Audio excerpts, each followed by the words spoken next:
உங்கள் கர்மா பொட்டி பாம்பா அடங்கும். கர்மா உங்களுக்கு எதுவுமே செய்யாத ஒரு வாழ்க்கையை நீங்கள் இன்னும் கொஞ்ச நாட்களில் வாழ்வீர்கள். எவ்வளோ பெரிய போராட்டமாக இருந்தாலும் சரி, அந்த போராட்டத்துக்கு முடிவில் உங்கள் கழுத்தில் மாலை மட்டும்தான் விடும். ஒரு பிரச்சனைகளும் நிச்சயமாக உங்களால் முறியடிக்கப்படும். ஓட ஓட நீங்கள் முறியடிப்பீங்க. மிகப்பெரிய அற்புதமான ஒரு வாழ்க்கையை நீங்கள் வாழ போகிறீங்க. இதுவரைக்கும் என் வாழ்க்கையில் சந்தோஷமாக இருந்ததே இல்லைன்னு நினச்ச உங்களுக்கு இனி சந்தோஷமும் நிம்மதியும் மட்டும்தான் உங்கள் வாழ்க்கையில் தொடர்ந்து இருக்கும். பல அற்புதத்தை நீங்கள் புரிவீங்க. சாயப்பாவோட துணை அப்படின்ற ஒன்று இருக்கிற வரைக்கும் உங்களில் யாராலையும் அசைக்க முடியாது. எவ்வளோ பெரிய மாயை, எவ்வளோ பெரிய வலையை விரித்தாலும் சரி, அதில் நீங்கள் சிக்காமல் இருப்பதற்கு சாயப்பா சொல்லக்கூடிய வழிமுறைகள் என்னன்றதை நீங்கள் இந்த பதிவை முழுவதும் தெரிஞ்சுக்கிட்டா உங்கள் வாழ்க்கை மிகப்பெரிய அற்புதமான ஒரு இடத்துக்கு போகுன்றது நிரூபிக்கப்பட்ட உண்மை. சாய்ராம். என் உயிரின் உயிரானவர்களே, சாயப்பா இன்றி எதுவும் இல்லை. நீங்கள் எவ்வளோ பெரிய படிப்பை படிச்சிருந்தாலும், எவ்வளோ பெரிய திறமை இருந்தாலும், அது அங்கீகரிக்கப்படணும் அப்படின்னா கடவுளுடைய சித்தம் இருந்தால் மட்டும்தான் அது அங்கீகரிக்கப்படும். அதனால் இது இல்லை, இதனால தான் என் வாழ்க்கை நினச்ச மாதிரி நடக்கலை அப்படின்னு நீங்களாக ஒரு கற்பனை உலகத்தில் போய் நீங்களே உங்களை சிறை வச்சுக்கிறத விட்டுட்டு அதில் இருந்து முன்னேறி விடுதலை பக்கம் வாங்க. அந்த விடுதலைன்ற ஒரு சுதந்திரத்தை நீங்கள் அனுபவிங்க. அவர் மேலே வைக்கக்கூடிய அன்பும் நம்பிக்கையும் உங்கள் வாழ்க்கையில் ரெக்கை கட்டி பறக்கிற அளவுக்கு பரிபூரணமான சுதந்திரத்தை உங்களுக்கு தேடி தேடி தரும். எந்த கவலைகளும் இல்லாமல் வாழ்க்கையை வாழணும்னு பல பேரோட கனவு. ஆனால் அந்த கனவு எப்பயுமே நிறைவேற மாட்டேங்குது. மீதி எந்தெந்த கனவு வேணாலும் நிறைவேறுது. ஆனால் நான் சந்தோஷமாக இருக்கணும் அப்படின்ற நினைக்கிற கனவு மட்டும் கனவாகவே போயிடுது, நினைவாகவே இல்லைன்னு நிறைய பேரோட எண்ணம். பட் இது எல்லாத்தையும் ஈடு செய்ய முடியறதுக்கு ஒரே ஒரு விஷயம், நீங்கள் அவர் மேலே அன்பும் அவர் மேலே நம்பிக்கையும் வைக்கணும். எப்போ நீங்கள் சாயப்பா மேலே அன்பை அளவுக்கு அதிகமாக வைக்கிறீங்களோ நீங்கள் அப்போவே நல்ல மனுஷங்களாக வாழ ஆரம்பிச்சிடுவீங்க. ஏன்னா அவருக்கு நீங்கள் எந்த துரோகமும் செய்யாமல், அவர் வருத்தப்படுற அளவுக்கு எந்த செயலையும் செய்யாமல் நீங்கள் இருப்பீங்க இல்லையா, அதுதான் அவர்கிட்ட நீங்கள் வச்சிருக்கிற அன்பு. அவர் மேலே வச்சிருக்கக்கூடிய அன்புனால உங்கள் வாழ்க்கையில் ஒழுக்கம், அந்த ஒழுக்கம் எனக்கு ரொம்ப பிடிச்ச ஒரு விஷயம். தனி மனித ஒழுக்கம் இன்னைக்கு பெரிய கேள்விக்குறியாக போயிடுச்சு. 4 பேர் இருக்கும்போது நம்ம நல்ல மனிதர்களாக இருக்கோம். அந்த 4 பேர் இல்லாமல் இருக்கிற தனியான இடத்துல நாம் அதே ஒழுக்கத்தோடு இருக்கிறோமான்றது தான் பெரிய கேள்வி. அப்போ நீங்கள் இந்த தவறாவது யாருக்கு தெரியாமல் செய்யும்போது கடவுளுக்கு இந்த தவறு செய்கிறது தெரியும் தானே. அப்போ அவர் மனசு வருத்தப்படுவார் தானே. அந்த எண்ணம் எப்போ நீங்கள் அவர் மேலே அன்பு வைக்கிறீங்களோ அன்னைக்கு அது வரும். அன்னைக்கு அது வந்துடுச்சுன்னா நீங்கள் 100க்கு 100 உண்மையான மனிதர்களாகவே இருப்பீங்க. 100% சொக்க தங்கம். நீங்கள் என்னால் அடிச்சு சொல்ல முடியும், 100க்கு 100 சொக்க தங்கம் நீங்கள். ஏன்னா நீங்கள் அவர் மேலே அளவு கடந்த அன்பு வச்சுருக்கீங்க. அன்பானவர்களை நீங்கள் என்னைக்காவது அவங்க இதயத்தில் அம்பு விடுவீங்களா சொல்லுங்கள்? நீங்கள் யார் மேலேயோ அன்பாக இருக்கீங்கன்னு வச்சுக்கோங்க, அவங்க மேலே நீங்கள் அன்பை விடுவீங்க. 2வது விஷத்தை கொடுப்பீங்க. 3வது ஏதாவது மன ரீதியாக அவங்கள கஷ்டப்படுத்துவீங்க. செய்ய மாட்டோம். ஏன்னா உங்களோட அன்பானவர்கள் அவங்க. அதனால் உடல் ரீதியாக மன ரீதியாக அவங்களுக்கு எந்த ஒரு வழியையும் நீங்கள் கொடுக்க மாட்டீங்க. அவங்க வேறு ஒரு வழியில் இருந்தால் கூட உங்கள் மனசு படபடக்கும், துடிதுடிக்கும். ஏன்னா உங்கள் அன்பானவர்கள். அதே போல் சாயப்பாவும் உங்கள் அன்பானவர். அப்போ அந்த அன்பானவர் கஷ்டப்படுவார்ன்றதுக்காகவே நீங்கள் சரியான பாதையில் போவீங்க. ஒரு சின்ன தப்பு பண்ணால் கூட சாயப்பா மனசை ரொம்ப பாதிக்குமே அப்படின்னு சொல்லி அழக்கூடியவர்களும் அன்பே சாய் குடும்பத்தில் உண்டு. ஒரு சாய்ராம் சொன்னாங்க, தெரியாதனமாக என்னோட மருமகளை திட்டேன்ப்பா, ரொம்ப திட்டேன், ரொம்ப ஹாஸாக திட்டேன். பிபி மாத்திரை போகிறதுக்கு லேட்டாக ஆயிடுச்சு, எனக்கு பிபியே இன்னும் ஜாஸ்தியாக போயிடுச்சு. பாவம் அந்த பச்சை பொண்ணுப்பா, அது ஒன்று சொல்ல, நான் ஒன்று சொல்ல, கடைசியில் ரொம்ப திட்டேன். எனக்கு அந்த பொண்ணு திட்டினதுக்குள்ளே வருத்தம் இல்லை. ஆனால் என்னை பற்றி சாயப்பா எவ்வளோ உயர்வாக நினச்சிருப்பார். என்னை பற்றி சாயப்பா எவ்வளோ தூரம் நம்பிக்கை வச்சுருப்பார். அவரோட நம்பிக்கையை நான் கெடுத்துட்டேன்னு சொல்லும்போது எனக்கு ரொம்ப ரொம்ப கஷ்டமாகி நான் அழுதுட்டேன். கடைசியில் என் மருமக பொண்ணுக்கிட்ட கையை பிடிச்சி, இதை பாருமா, என்னை மன்னிச்சிடு, வயசான காலத்தில் நான் திட்டேன், என்னை தயவு செய்து மன்னிச்சிடுன்னு சொன்ன உடனே என்னோடய மருமக என்னை கட்டி பிடிச்சிட்டு, அம்மாவை விட நான் உங்களை அதிகமாக அன்பு வைக்கிறேன், நான் உங்களை என்றைக்குமே நான் தப்பு சொல்ல மாட்டேன் அம்மா அப்படின்னு சொல்லி அங்கே ஒரு ரிலேஷன்ஷிப் ரொம்ப சூப்பராக எக்ஸலண்ட்டாக போயிட்டுருக்குது. ஏன் அந்த மாமியாருக்கும் மருமகளும் இவ்வளோ அன்பாக இருக்காங்கன்னா, இந்த மாமியார் சாயப்பா மேலே வச்சுருக்கக்கூடிய அன்பு, அந்த அன்பு எங்கே பிரதிபலிக்குதுன்னா அந்த மருமக கிட்ட பிரதிபலிக்குது. அப்போ குடும்பத்தில் ஒரு மனுஷங்களோட வாழ்க்கையிலையும் சாயப்பா அன்பினால் நிரப்பப்பட்டு ஒரு நல்ல இடத்துக்கு நம்மளை அழைச்சிட்டு போகிறாருன்னும் போது எவ்வளோ பெரிய புண்ணியத்தை நம்ம செஞ்சுட்டு இருக்கோம் அப்படின்றத யோசித்து பார்க்கும்போது எனக்கே கண்ணு கலங்குது.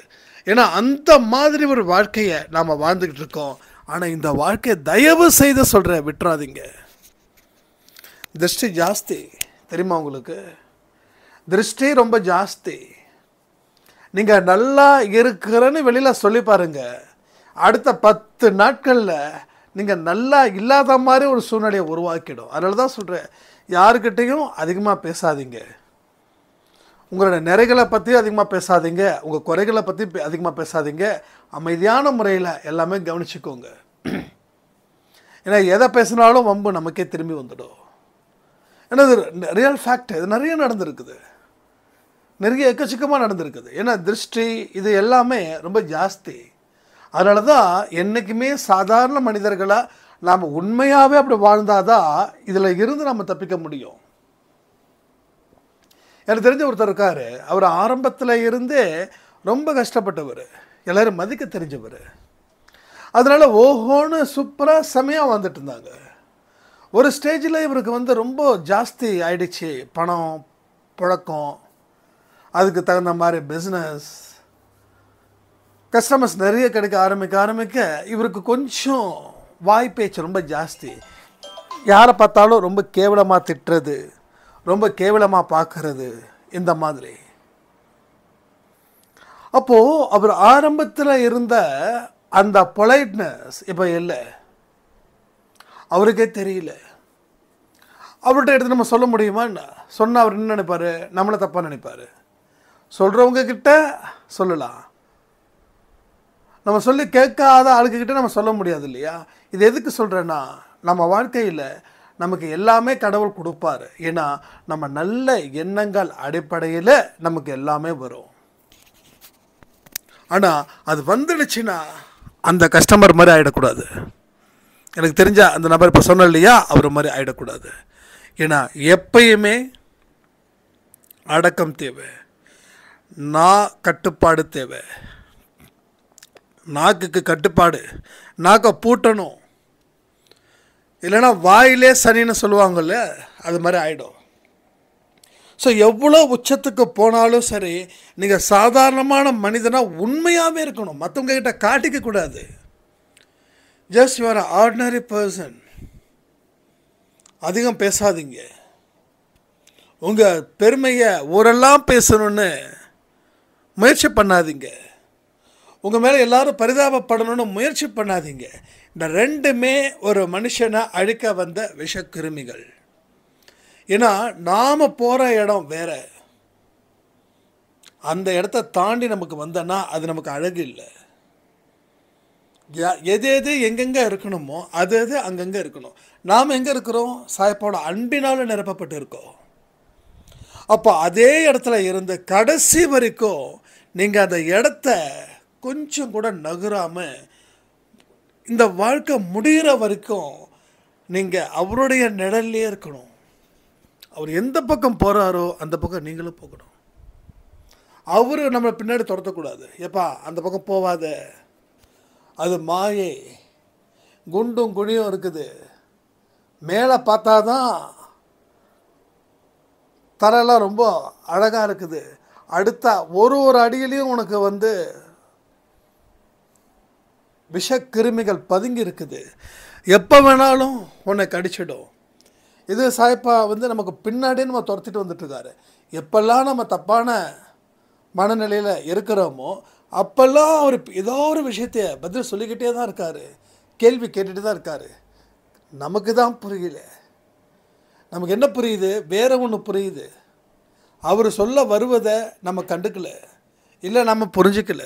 ஸோ இந்த மாதிரியான விஷயங்கள் மூலமாக தான் நம்ம படாத பாடுபட்டுருக்கோம் இப்போ வரைக்கும். ஸோ இது எல்லாத்தையும் நீங்கள் தயவு செய்து 1க்கு 10 தடவை நீங்கள் யோசிச்சு பாருங்கள். எல்லா விஷயத்தையும் நீங்கள் டக்குன்னு எடுத்துக்கணும்னு நான் சொல்ல மாட்டேன். ஆனால் நான் சொன்னதில் உங்களுக்கு சம்மதம் இருந்துச்சுன்னா நீங்கள் செய்யுங்க. சம்மதம் இல்லைன்னா, இல்லை வேறு ஏதோ ஒரு விஷயங்கள் செய்யணும் அப்படின்னு நீங்கள் நினச்சிங்கன்னா எனக்கு நீங்கள் மறுபடியும் கன்வே பண்ணுங்கள், தப்பே கிடையாது. ஏன்னா இங்கே எல்லாம் தெரிஞ்சவன்றது யாருமே இல்லை. எல்லாமே தெரிஞ்சவன்றது யாருமே இல்லை. நம்மளாம் சும்மா 1% 2% அவ்வளோதான். அதனால் எல்லாருடைய வழிகாட்டுதலும் இங்கே எல்லாருக்குமே தேவை. ஏன்னா சாயப்பா எல்லாருடைய ரூபத்திலையும் இருக்கார். உங்கள் கூட இருக்கார், என் கூட இருக்கார், நிறைய அனுபவத்தை கொடுத்துக்கிட்டே இருக்கார். சின்ன குழந்தைகள் மூலமாக சொல்கிறாரு, திருடர்கள் மூலமாக சொல்கிறாரு, நல்லவர்கள் மூலமாக சொல்கிறாரு, மோசமான மனிதர்கள் மூலமாகவும் நமக்கு வாழ்க்கையை சொல்கிறாரு. ஒன்றும் இல்லை, உங்கள் வாழ்க்கையில் ஒரு மோசமான மனிதரை மீட் பண்ணி பாருங்கள். அந்த மனுஷன் இப்படி வாழ்ந்ததால் அவன் மோசமான மனுஷனாக போயிருக்கான். அப்போது அந்த மனுஷனே சொல்லாத ஒரு விஷயத்த உங்ககிட்ட சொல்கிறா, இப்படிப்பட்ட வாழ்க்கையை நீ வாழ்ந்தா இப்படி தான் உனக்கு முடியும்னு. ஸோ ஒரு பாடம் சொல்லி கொடுத்தானா இல்லையா ஒரு மோசமான மனுஷன். ஸோ இது மாதிரி நிறைய ஆணவம், அகங்காரம், இவங்களோட சுயரூபமாக சில மனிதர்கள் உங்களுக்கு முன்னாடி பிரதிபலிப்பாங்க. ஸோ நல்லா லெசன் பண்ணிக்கோங்க. ஏன்னா எப்போ நம்ம கவனிக்கிறத 100% அதில் ஈடுபடுறோமோ அப்போவே நமக்கு இருக்கக்கூடிய பிரச்சனைகளும் அது தீர்க்குது. என் வாழ்க்கையில் பல விஷயங்கள் நான் கெட்டதை பக்கம் தொட்டதே கிடையாது. ஏன்னா அந்த கெட்ட மனிதர்களும் நான் பார்த்துருக்கேன். பார்க்கும்போது அவங்களுடைய ஒரு அடியும் ஒரு வழியும் இந்த வாழ்க்கையை இவங்க வாழ்ந்ததால தானே இது வந்துச்சு அப்படின்ற ஒரு பாடத்தை ஈஸியாக படிக்கிறதால அந்த வாழ்க்கை அதுக்கு தகுந்த மாதிரி சில சிச்சுவேஷன் அமைஞ்சாலும் சரி நான் கொஞ்சம் பயந்து போய் ஒதுங்கி நிற்கிறேன். ஏன்னா அது எனக்கு தேவையில்லாதது. சரி, அவருக்கு தான் இப்படி ஆகிடுச்சே, நமக்கு அப்படி ஆகாது அப்படின்றதெல்லாம் நான் ரிஸ்க் எடுக்கலை. ரிஸ்க்கு எங்கே எடுக்கணுமோ அங்கே எடுக்கிறேன். எந்த இடத்துல ரிஸ்க்கு எடுத்தால் நமக்கு பிரச்சனை வருதோ அந்த இடத்துல நான் ரிஸ்க் எடுக்க விரும்புகிறதே இல்லை. நம்ம பாட்டுக்கும் நம்ம உண்டு, நம்ம வேலை உண்டு. அதை தாண்டின எந்த வேலையும் நமக்கு கிடையாது. யாரும் நம்மளை பாராட்டணும்னு நினைக்கல, யாரும் நம்ம மேலே அளவுக்கு அதிகமாக அன்பு செலுத்தணும்னு நினைக்கல. யாராவது நம்ம மேலே கோவப்பட்டாங்கன்னா அவங்க இருக்கவே கூடாது இந்த உலகத்தில்னு நினைக்கல. ஸோ எல்லா விஷயங்களும் சாயப்பா நமக்குள்ளே சொல்லிக்கிட்டே இருப்பார். இன்பமும் ஒன்று தான், துன்பமும் ஒன்று தான். ஒன்றுமே கிடையாதுங்க, ஒன்றுமே கிடையாது. எல்லாமே நம்ம செய்கிறதால வச்சு தான் இங்கே நடக்குது. இந்த விஷயத்தை நீங்கள் என்னைக்கு நீங்கள் ஆழமாக புரிஞ்சுக்கிறீங்களோ அன்னைக்கு அழுத்தமான ஒரு வாழ்க்கையை நீங்கள் வாழ்வீங்க. உங்கள் வாழ்க்கை ரொம்ப ஆனந்தமாக இருக்கும். உங்கள் வாழ்க்கையை வாழ்வதற்கு உங்களுக்கே பெருமையாக இருக்கும். அடுத்தவங்க பெருமைக்காக வாழணுன்ற வாழ்க்கையில் அந்த மாதிரி கேவலமான வாழ்க்கையை வாழல இல்லை. உங்களுக்குள்ளே நம்ம நல்லா தான்ப்பா வாழ்கிறோம். கடவுளுக்கு கட்டுப்பட்டு அன்பான குழந்தைங்களாக தான் நம்ம இருக்கிறோம்.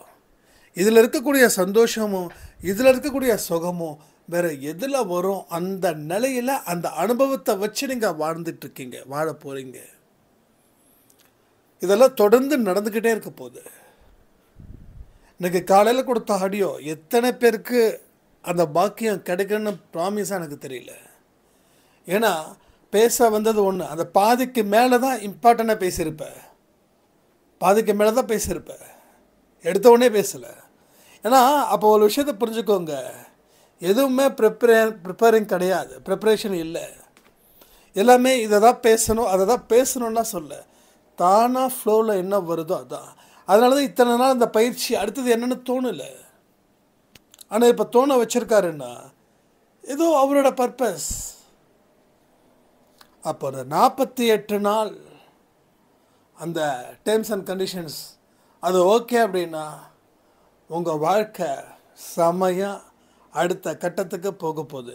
ஏன்னா அவரோட தரிசனத்தை நீங்கள் பெறும்போது உங்கள் வாழ்க்கை மாறாத என்ன? பல ஞானியோட ஆசீர்வாதமும் பலருடைய பார்வை நம்ம மேலே பட்டா கூட ஒரு பெரிய அற்புதங்கள் இங்கே நடக்குது இல்லை? அது எப்படி நடக்குது? ஸோ சில பேரை பார்த்தா அவங்கள பார்த்தாவே போதும், எல்லா பிரச்சனைகளுக்கும் முடிவுக்கு வந்துடும். ஓகே, அந்த மாதிரி நம்ம சாயப்பாவே அடுத்த 48 நாட்களில் பார்க்க போகிறோன்னா அது எவ்வளோ பெரிய ஒரு வரத்தை உங்களுக்கு அது கொடுக்குதுன்றதை யோசிச்சு பாருங்க. அதில் காலையில் பார்த்தவங்களுக்கு இப்பயும் நான் சொல்கிறேன், அந்த ஆடியோ முழுசாக கேட்குறவங்களுக்கு வேறு வாழ்க்கை உங்களுக்கு கிடைக்க போகுது. நீங்கள் மனப்பூர்வமான ஒரு வாழ்க்கையை வாழ்வதற்கு ஆசைப்பட்டீங்கல்ல, அது எல்லாமே நடக்க போகுது. ஆனால் முக்கியமான விஷயம், மாயை வலை விரிக்கும். வலை விரிக்கிறது உழுவதற்கு நாம் ஒன்றும் அடி முட்டாளுங்க கிடையாது. ஏன்னா ஏற்கனவே நிறைய வலையில் விழுந்து விழுந்து விழுந்து தான் இப்படி சின்ன பின்னமாக இருக்கும். புதுசாக வலை யாரும் விரிக்க போகிறது இல்லை. விரித்த வலை கொஞ்சம் வித்தியாசமாக இருக்க போகுது, அவ்வளோதான். ஸோ நீங்கள் விழுந்தால் தான் அந்த வலை வேலை செய்யும். நீங்கள் விடலைன்னா, நீங்கள் தீவிரமாக இருந்தீங்கன்னா அந்த வலையில் போட்ட வலை. ஆனால் கண்டிப்பாக அதில் இன்னும் சில பேர் விடுவாங்க, ஆனால் நீங்கள் விட மாட்டீங்க. ஏன்னா சாயப்பாவோட அன்புக்கும் சாயப்பாவோட அதிகாரத்துக்கும் நீங்கள் கட்டுப்பட்டவர்களாக இருக்கும்போது உங்களுக்கு எந்த ஒரு பிரச்சனையும் வராது. அப்போ யோசிச்சு பாருங்க,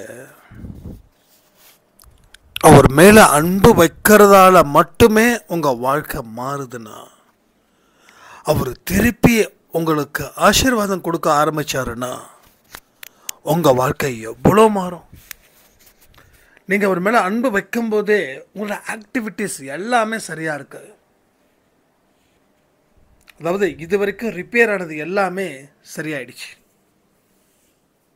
இப்போது அடுத்த கட்டத்தை நீங்கள் மூவ் ஆகும்போது ஒரு முயற்சிகளையும் உங்களுக்கு மிகப்பெரிய பிளஸிங் அவர்கிட்ட இருந்து கிடைச்சதுன்னா எப்பேற்பட்ட வாழ்க்கையை நீங்கள் வாழ போகிறீங்கிறத கொஞ்சம் கற்பனை பண்ணி பாருங்கள். உங்களோட பிரச்சனைகள் எதுவுமே இருக்காதுங்க. எனக்குமே ஒரு லைஃப்பில் இவ்வளோ பெரிய ஒரு பிரச்சனை, ஒரு பெரிய மலை, அந்த மலையை தாண்ட முடியுமா? நல்லா யோசிச்சு பாருங்க. ஒரு மலை இருக்குது, அந்த மலையில் நீங்கள் தன்னந்தனியாக தாண்ட முடியுமா? அந்த மலையை மேலே ஏறி கீழே இறங்கணும். முடியும்? முடியாது, சத்தியமாக முடியாது. இரவு பகல் பார்க்காம அதை தாண்டணும். பெரிய சவால். என்னோட பிரச்சனை பார்த்து நான் ஒரே விஷயம் முடிவு பண்ணேன், இந்த ஜென்மம் இதோட முடிஞ்சுது.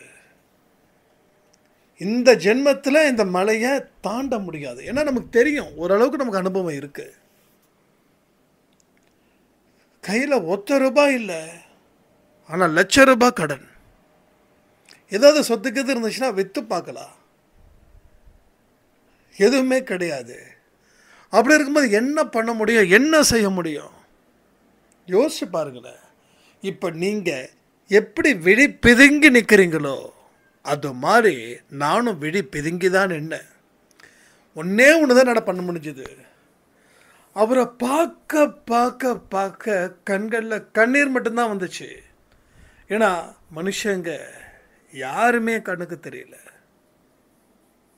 அதாவது எனக்கு உதவி செய்கிறதுக்கு எந்த மனிதரும் என் கண்ணில் படலை.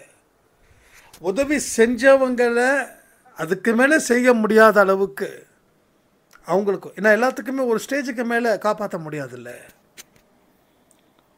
உயிர் போக போகுதுன்னு சொன்னால் கூட என்னப்பா பண்ணுறது, என்னால் இதுக்கு மேலே உன்னை காப்பாற்றுற அளவுக்கு உதவிகள் செய்ய முடியல அப்படின்னு அவங்க நிலைமையை நம்ம யோசிச்சு பார்க்குறோம்ல. அப்படியே உயிரை விட்டாலும் அழதான் முடியும் உங்களால். ஆனால் போனால் போனது தான். அப்படி இருக்கும்போது அவரை பார்க்கும்போது இயல்பாகவே எனக்குள்ள ஒரு அன்பு அவர் மேலே வந்தது. அன்பு வர வர என்னோட வாழ்த்தனெல்லாம் குறைய ஆரம்பிச்சது, அமைதியாக ஆரம்பிச்சது. அதுக்கப்புறம் நேர்மையாக இருக்கணும், உண்மையாக இருக்கணும், யாருக்கும் எந்த துரோகமும் செய்யக்கூடாது. அது அடுத்த பாடம். பாடம் அவர் மேலே அன்பு. அடுத்த பாடம் நாம் இனிமேல் உண்மையான மனிதனாக இருக்கணும். அப்படின்னும் போது அதில் இருக்கக்கூடிய நிறைய விஷயங்கள். ஸோ மூணாவதாக ஒரு பாடம். அந்த பாடம் நமக்குன்னு ஒரு வாழ்க்கை என்னமோ ஒன்று இருக்குது, ஒரு பிடிப்பு இருக்குது, அந்த பிடிப்பை வச்சு நம்ம வந்துடலாம் அப்படின்னு. அப்போ 3 பாடத்தையும் முடிச்சதுக்கு அப்புறம் தான் இப்போ 4வது பாடத்தை நான் படிச்சுட்டு இருக்கேன் உங்கள் மூலமாக. அப்போ எல்லா விஷயங்களும் 2-3 வருஷத்தில் வெற்றிகரமாக நடந்துச்சு. நீங்கள் எந்த அளவுக்கு அன்பும் எந்த அளவுக்கு நம்பிக்கையும் வைக்கிறீங்களோ அதை பொறுத்து உங்கள் வாழ்க்கை இன்னும் வேகமாக வளரும்.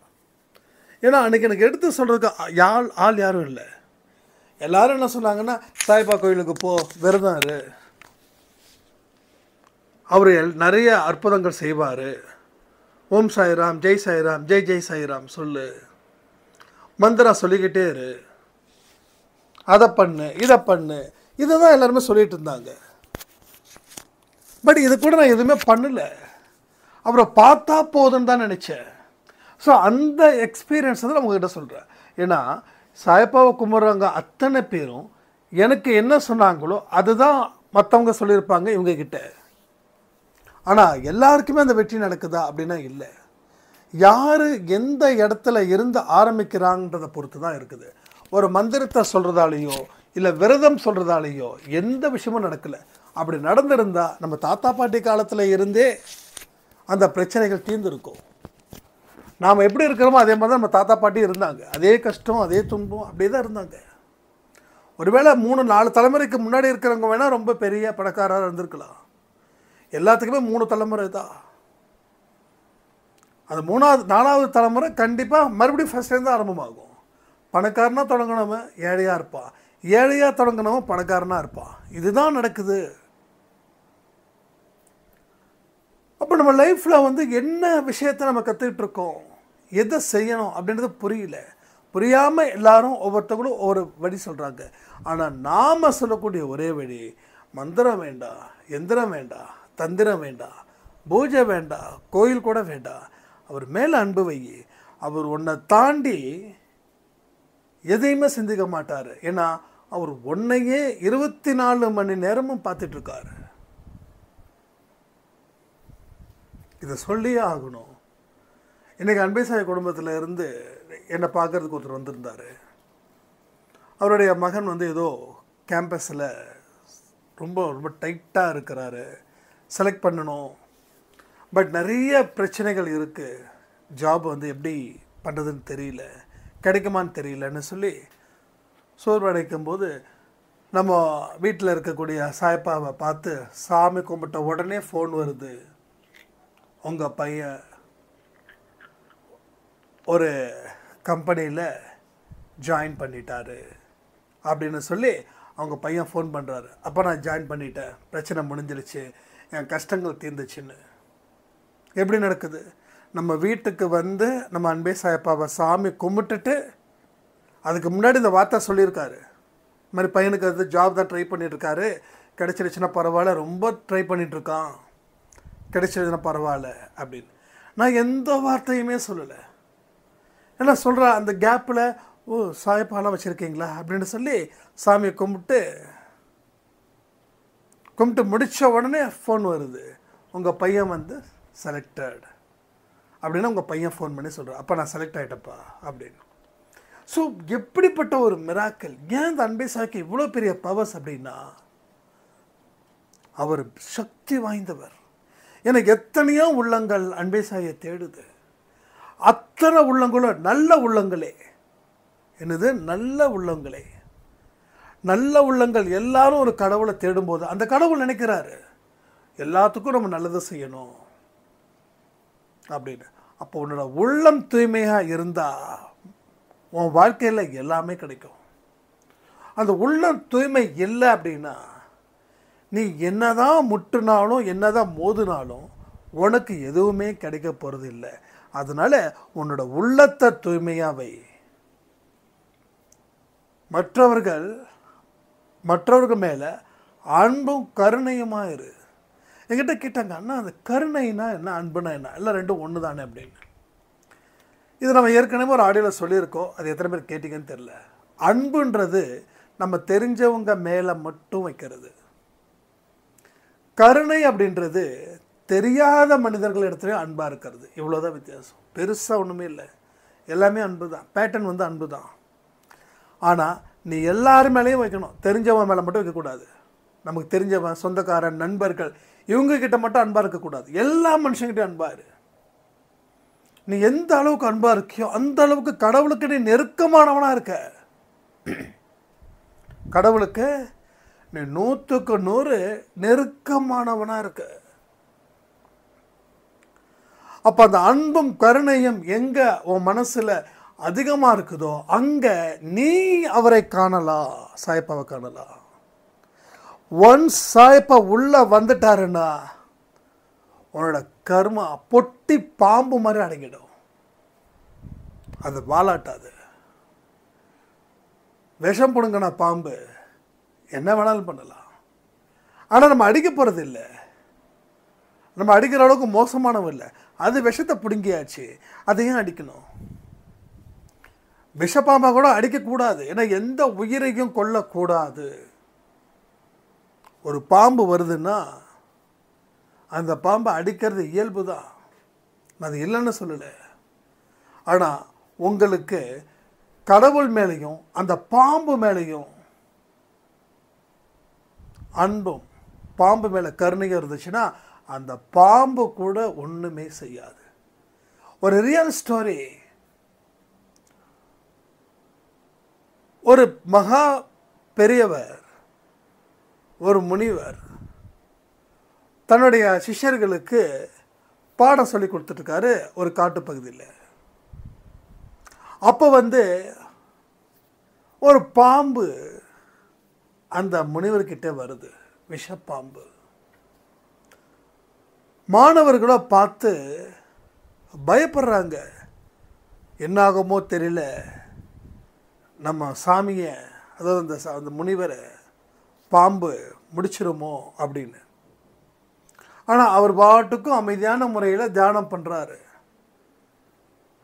இதில் 1-2 சிஷ்யர்கள் கொஞ்சம் பாரு, முனிவர் தியானம் பண்ணிட்டுருக்காரு, பாம்பு வேற வருது, என்ன ஆகுமோ தெரிலன்னு ஒவ்வொரு சிஷ்யரும் இந்த விஷயத்தை, ஒரு விஷயம் தெரிஞ்சவனுக்கு எல்லாம் கண்ணை திறந்து அப்படியே பார்த்துட்ருக்காங்க. யாரும் எந்த சத்தமும் பண்ணலை, ஏன்னா முனிவர் தியானத்தில் இருக்கார். அந்த பாம்பு, இது ரியல் ஸ்டோரிங்க, எப்படி நடக்குது, ரியல் ஸ்டோரி. அப்போ அந்த முனிவர் எந்த உயிரினத்துக்கும் துன்பத்தை கொடுக்கல.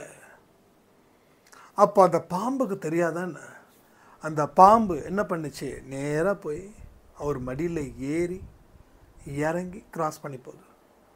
ஒரு சின்ன விஷயம் கூட நடக்கலை. ஒரு சின்னதாக கூட ஒரு முனிவர் மறுபடியும் 10 நிமிஷம் கழிச்சு கண்களை திறக்கும்போது சிஷ்யர்கள் சொல்லும்போது சிஷ்யர்கிட்ட அந்த முனிவர் சொன்னாராம், எல்லா உயிரினத்திட்டும் நீ கருணையோடு இருந்தா எந்த உயிரினமும் ஒன்றை எதுவும் செய்யாது. கருணைக்கு அவ்வளோ வேல்யூ, கருணைக்கு அவ்வளோ வேல்யூ. ஆடு சாப்பிடக்கூடாது, கோழி சாப்பிடக்கூடாது, மீன் சாப்பிடக்கூடாது, ஏன்னா எல்லாமே கருணை. நீங்கள் சாப்பிட்றீங்களா என்ன கேட்குறீங்களா? நான் சாப்பிட்றேன். ஏன்னா இதை முன்னாடி இருக்கக்கூடிய இன்னும் நிறைய விஷயங்கள் நான் சரி பண்ணணும். இதையும் நான் சரி பண்ணுற ஆசை இருக்குது, நான் இல்லைன்னா சொல்ல மாட்டேன். ஆனால் முன்ன இருந்ததோட நான் ரொம்ப கம்மியாக சாப்பிட்றேன். முன்னாடி வாரத்தில் 3 நாள் சாப்பிடுவேன். Sunday, Wednesday and Saturday, sorry இது மாதிரி ஒன்று டியூஸ்டே, ஆமாம் சண்டே டியூஸ்டே இது மாதிரி. ஆனால் வாரத்தில் 3 நாள். இதெல்லாம் வந்து கொஞ்சம் வருஷத்துக்கு முன்னாடி. இப்போ மந்த்லி ஒன்ஸ், அவ்வளோதான். இது என்ன நடக்குதுன்னா, நீ அந்த உயிரினத்துக்கிட்ட கருணையாக இருந்தால் எந்த உயிரினமும் உன்னை துன்புறுத்தாது. உங்களால் இருக்க முடியுமா? முடியாதுன்றது ஒன்றுமே கிடையாது. முடியாதுன்றது எதுவுமே இல்லை. எல்லாமே மனசு இருந்துச்சுன்னா மார்க்கம் உண்டு. அப்போ நாம் கொஞ்சம் கொஞ்சமாக அத்தனை தவறுகளையும் திருத்திட்டு இனி நாம் என்ன செய்யணும்? சிக்கன் சாப்பிடக்கூடாது, மட்டன் சாப்பிடக்கூடாது ஒரு நிலைக்கு வரும்போது உங்கள் லைஃப் இன்னும் சூப்பராக இருக்கும். ஆனால் மனசில் ஆசையை வச்சுக்கிட்டு சாப்பிடாம இருக்குதா, அது வேஸ்ட்டு. ஆசை இருக்கிற வரைக்கும் சாப்பிடுங்க, ஆனால் லிமிட் பண்ணுங்க, கொஞ்சம் குறைச்சிக்கோங்க, அவ்வளோதான். 48 நாள் நம்ம இருந்தோமே, 48 நாள் இருந்தோம் தானே. எந்த விதமான சிக்கன், மட்டன், மீன், முட்டை வரைக்கும் சாப்பிடாம நம்ம இருந்தோம்ல. என்ன ஆயிடுச்சு? நல்லா தானே இருந்தோம், சூப்பராக தானே இருந்தோம். ஒன்றும் செத்துக்குது போயிடலையே நம்ம. ஸோ இதெல்லாம் நம்ம எண்ணி பார்க்கணுங்க. முடியாதுன்றது எதுவுமே இல்லை இந்த உலகத்தில், எல்லாமே முடியும். ஆனால் அது கடவுள் மூலமாக நாம் செயல்படுத்த ஆரம்பித்தோன்னா நம்ம வாழ்க்கையில் மிகப்பெரிய ஒரு இடத்துக்கு நாம் போவோம். நம்ம கர்மாக்கள், மறுபடியும் சொல்கிறேன், பொட்டி பாம்பு மாதிரி அடங்கிடும். பிரச்சனைகள் ஏதும் இல்லாத ஒரு பெரு வாழ்க்கையை நம்ம வாழ்வோம். அடிப்படையாக நாம் கடவுளோட குழந்தைங்க. அடுத்தது தான் இன்னாருக்கு குழந்தை, இன்னாருக்கு அண்ணன், இன்னாருக்கு தம்பி, இன்னாருக்கு மனைவி, இன்னாருக்கு கணவன் அப்படின்னு. ஸோ முதல் தகுதி கடவுளோட குழந்தை. கடவுள் மேலே அன்பு செலுத்த உன் வாழ்க்கை மாறும். உன் வாழ்க்கை மாறணும்னா கடவுள் மேலே அன்பு வை. அடுத்தடுத்த பாடத்தை அவர் ரொம்ப சிறப்பாகவே கொடுப்பாரு. உங்கள் வாழ்க்கையில் எல்லாத்தையும் நீங்கள் அடையலான்னு சொல்லி இந்த ஆடியோவை நான் முடிக்கிறேன். ஜெய் சாய்ராம்.